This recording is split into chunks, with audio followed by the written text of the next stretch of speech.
तर माझा आज आहे तिसरा व्लॉग. तर तुमचा माझ्या ब्लॉगमध्ये स्वागत आहे. तर बनवून राहा माझ्यासोबत. मी तुम्हाला शेताकडची वाट दाखवणार आहे. तरी आज माझं शेत दाखवणार आहे तुम्हाला. तरी तुम्ही माझ्यासोबत बनत राहा.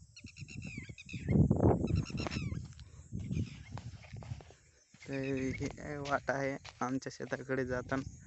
तुम्हाला जसे की मी पहिल्या आणि दुसऱ्या ब्लॉगमध्ये दाखवलं होतं. हे बघा, हे आहे बेसन माझं.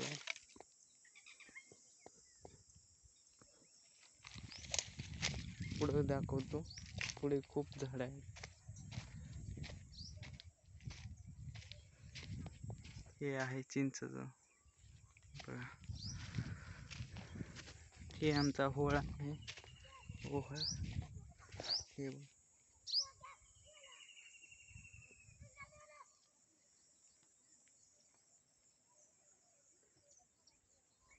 तर पुढे बनवून राहा माझ्यासोबत. मी तुम्हाला वाट दाखवणार आहे.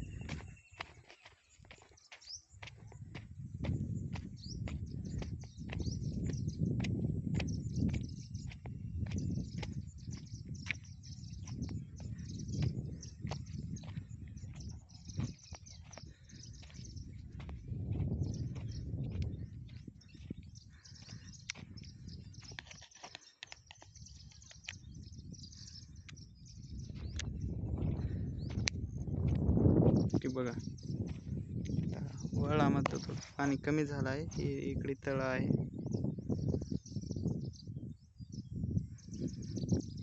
कमी झाल्यानं वळ आटला आहे. तरी थोडं पाणी आहे.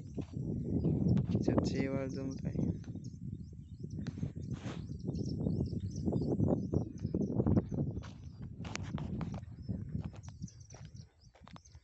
तर बनवून राहा माझ्यासोबत. मी तुम्हाला दाखवतो पुढे कसं आहे.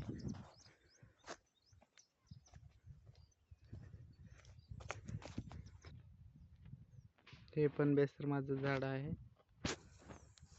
हे खूप झाड आहेत बेसरमाचे. हे बघा,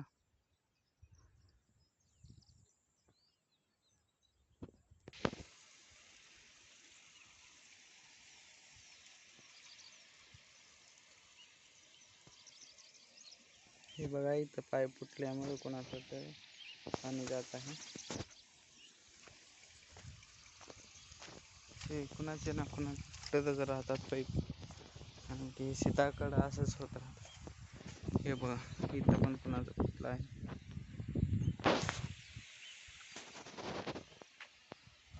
असं फुटतच राहतात कुणाचे ना कुणाचे पाईप. शेताकडे असेच राहते.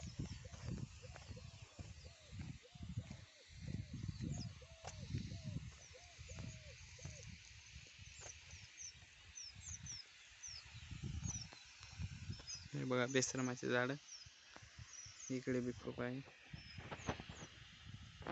खूप दाट असतात. पाण्याच्या कडेला जास्त करून असतात.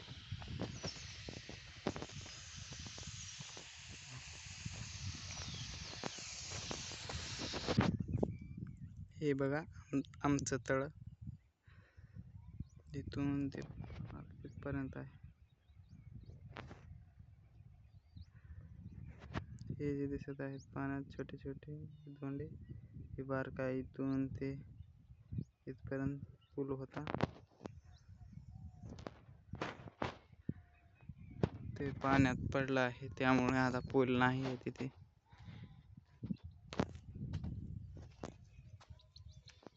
हे बघा शेत. हे बघा, हे पांढरे दिसत आहे ना, हे पिंक कलर चालू आहेत.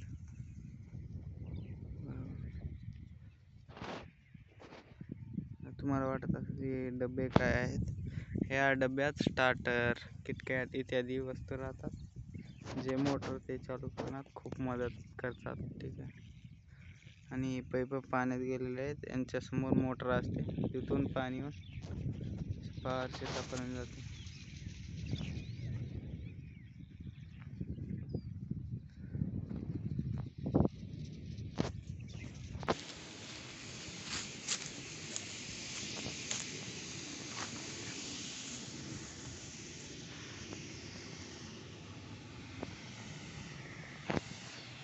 तर आजचा ब्लॉग मी इथे समाप्त करतो. तर माझं